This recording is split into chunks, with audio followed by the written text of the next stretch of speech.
Pixience est une société qui est spécialiste dans le traitement d'images au niveau de la peau. Nous concevons des dispositifs spécifiques pour étudier ces parties-là, que ce soit pour des groupes cosmétiques ou pour tout ce qui va être analyse d'images pour des pathologies. Donc nous avons plusieurs pans d'activité.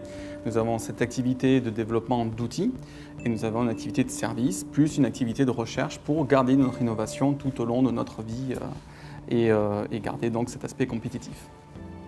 Pixience a été créé il y a 4 ans, quasiment jour pour jour, sous l'impulsion de 6 associés avec des capacités et une expérience pluridisciplinaire, notamment dans le traitement d'images, dans la mécanique de la peau et tout ce qui est développement logiciel. Alors tout simplement, ça fonctionne vraiment comme pour le C-Cube 2D. On conserve tout l'aspect calibrage, standardisation des couleurs et on vient apporter cette brique technologique 3D donc, qui a été développée en partenariat avec l'équipe Vortex à travers un partenariat aussi avec Toulouse Tech Transfer. Un simple clic.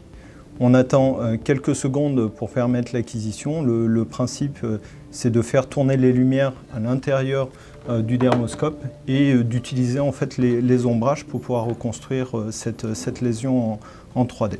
Le simple C-Cube est capable de remplacer jusqu'à 5 dispositifs existants et donc avec cette intégration 3D, avoir une brique technologique qui valorise énormément ce dispositif au sein des études cliniques. Donc Pixience aujourd'hui, c'est 696 000 € de chiffre d'affaires en 2015, donc un chiffre d'affaires qui est croissant chaque année. Donc on a fait 30% de mieux qu'en 2014.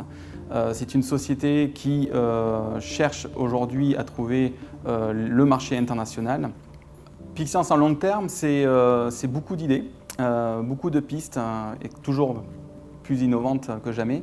Notamment sur la télésanté, nous avons déjà un outil qui est breveté, notamment pour le suivi de plaies à distance. Donc c'est quelque chose qui est en test aujourd'hui dans les ARS. Pour assurer ces projets et leur développement commerciaux, nous pensons faire une levée de fonds sur cette fin d'année ou sur début de l'année prochaine. Avec cette aventure humaine, nous souhaitons aujourd'hui être le référent tout d'abord dans l'appareillage de vidéodermoscopie, le référent dans la standardisation des images, que ce soit pour le médical ou pour de la cosmétique, et ensuite le référent dans ce qui va être tout ce qui va être accessoire pour du traitement à distance.